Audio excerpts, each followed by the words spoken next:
یہ الفاظ تھے، یا نبی سلام علیک، یا رسول سلام علیک۔ مرد بھی جھوم رہے تھے اور الصلاۃ والسلام علیک یا رسول اللہ پڑھ رہے تھے۔ اب وہ بزرگ مجمع سے گزر کر میری طرف بڑھے، جوں قریب آ رہے تھے خوشی سے آنسو جاری ہوئے جا رہے تھے۔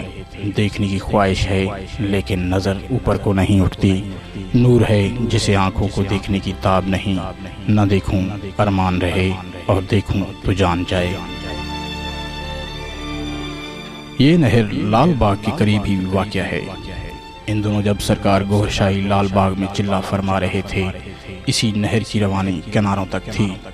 آپ نے روحانی اشارے کے مطابق اس پل سے نہر میں چھلانگ لگا دی تھی۔ حکم ربی سے پانی نے راستہ آپ کے لیے چھوڑ دیا اور آپ صحیح سلامت کنارے تک پہنچ گئے۔ یہ واقعہ آپ کی آزمائش تھی اور آپ فرماتے ہیں ہمیں اس آزمائش سے بھی گزرنا پڑا۔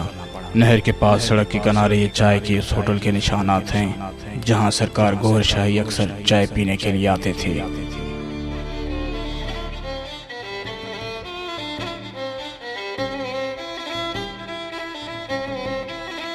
جام شور ٹیکسٹ بک بورڈ، جس کے عقب میں سرکار گوھر شاہی نے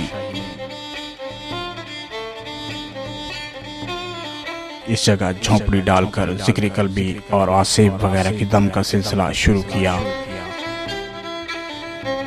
وہ لوگ جو سیون سے واقفیت رکھتے تھے ان کا آنا جانا شروع ہوا۔ یہاں کے لوگوں کا بھی تانتا بندھا۔ یونیورسٹی اور میڈیکل کے طلباء بھی ذکر و فکر میں دلچسپی لینے لگے۔ یہاں کا پرنسپل جو مخالفانہ عقائد رکھتا تھا اسٹوڈنٹس کو گوھر شاہی کے پاس آنے سے منع کیا، مگر وہ باز نہ آئے تو پرنسپل نے چوکیداروں کو حکم دیا کہ جھونپڑی اکھاڑ دو یا استعفیٰ دے دو۔ اس پر انہوں نے جھونپڑی اکھاڑ دی۔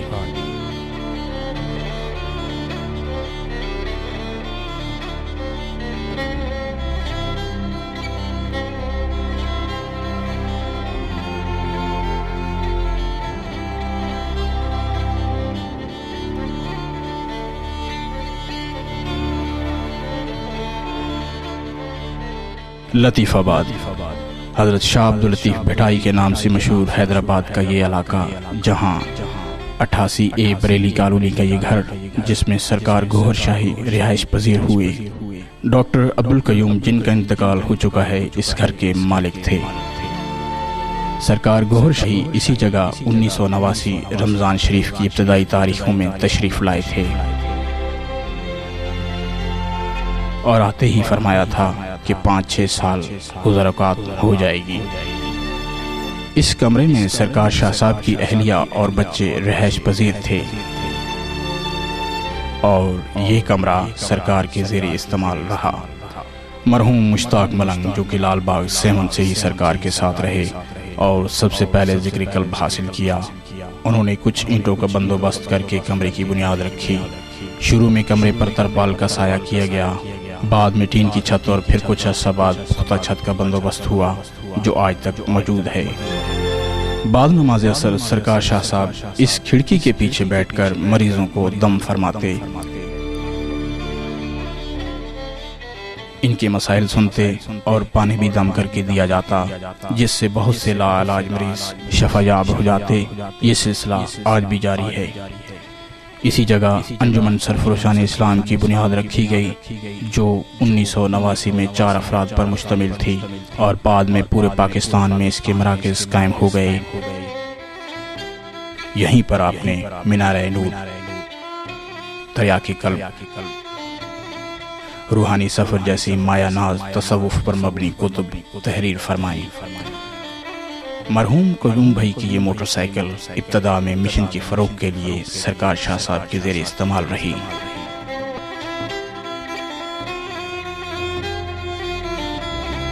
خدا کی بستی کوٹری، یہ حیدرآباد کے نزدیک ضلع دادو کی ایک تحصیل ہے۔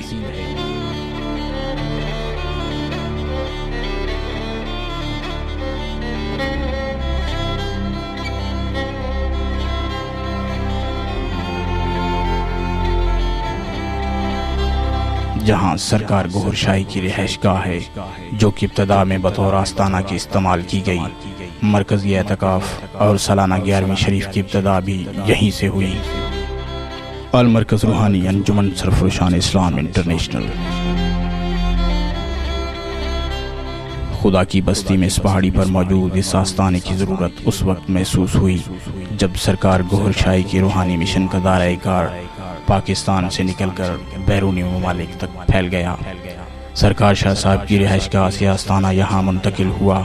روحانیت کے حصول کے لیے دور دراز سے بہت سی تعداد میں لوگ یہاں آتے ہیں۔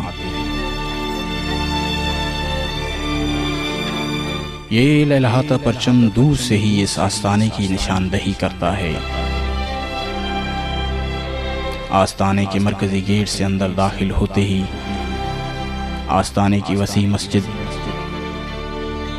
مسجد غوثیہ ہے۔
مسجد کے سامنے آستانے کا وسیع صحن ہے۔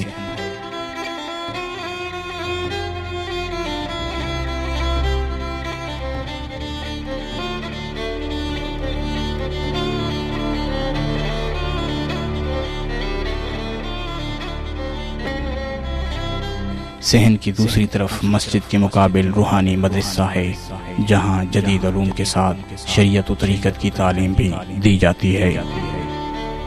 مدرسے سے ملحق دائیں جانب لنگر خانہ ہے، جہاں مہمانوں کی تواضع کی جاتی ہے۔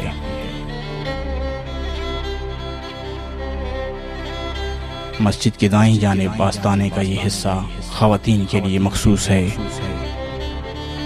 جسے دیوار کے ذریعے مردانہ آستانے سے علیحدہ کر دیا گیا ہے۔ آستانے کے اس حصہ میں خواتین کے لیے ایک بڑا ہال،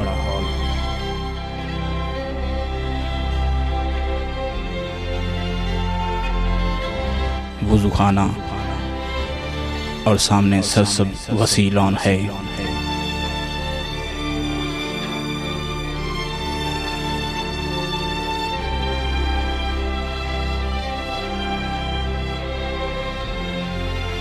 آستانے کے لیے اس جگہ کا انتخاب سرکار گوھر شاہی نے خود فرمایا، جیسا انہیں باطن میں دکھایا گیا تھا۔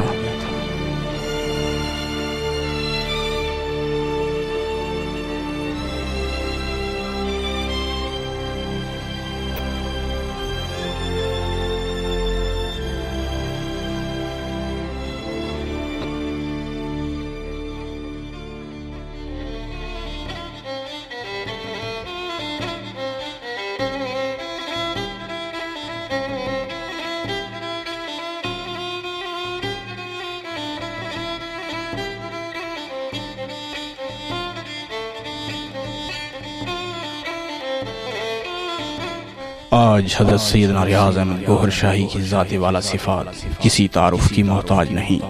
جنگلوں بیابانوں میں سالہ سال اللہ کے عشق کی خاطر گھر بار عزیز و قارب دوست احباب کو چھوڑ کر بھوکے پیاسے ریاضت و مجاہدات کی بھٹی سے گزر کر اللہ اور اس کے رسول کے حکم کے تحت دنیا میں اسم ذات اللہ کو عام کرنے کی ڈیوٹی پر مامور ہوئے۔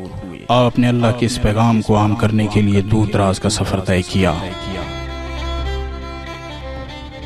مسجدوں، امام بارگاہوں،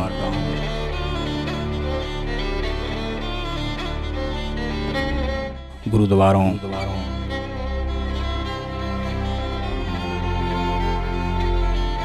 مندروں،